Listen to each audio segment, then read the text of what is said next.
ಕೂಡಿ ಅನ್ನಿಗೆ ಅಭಿವೃದ್ಧಿ ಮಾಡಬೇಕಂತ ಎಲ್ಲರಿಗೂ ಮನವಿ ಮಾಡ್ತೀನಿ. ಎಲ್ಲರಿಗೂ ಧನ್ಯವಾದ.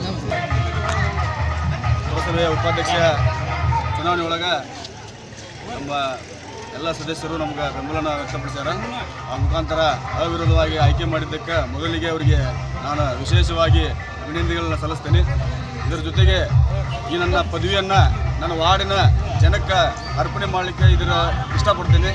ಜೊತೆಗೆ ಅನ್ನಿಗಿರಿಯ ಅಭಿವೃದ್ಧಿಗೋಸ್ಕರ ನಾವು 23 ಮಂದಿ ಸದಸ್ಯರು ನಾವು ಅಭಿವೃದ್ಧಿ ಪಥದತ್ತ ಈ ಅನ್ನಿಗಿರಿಯನ್ನು ನನ್ನ ಒಂದು ಈ ಚುನಾವಣೆಗೆ ಆಯ್ಕೆ ಮಾಡಲಿಕ್ಕೆ ಪ್ರತ್ಯಕ್ಷ ಹಾಗೂ ಪರೋಕ್ಷವಾಗಿ ಬೆಂಬಲ ವ್ಯಕ್ತಪಡಿಸಿರುವಂಥ ಅನ್ನಿಗಿರಿಯ ಎಲ್ಲ ನಾಗರಿಕರಿಗೆ, ಹಿರಿಯರಿಗೆ, ಯುವಕರಿಗೆ ಎಲ್ಲರಿಗೂ ಮತ್ತೊಮ್ಮೆ ಅಭಿನಂದನೆ ಸಲ್ಲಿಸಿ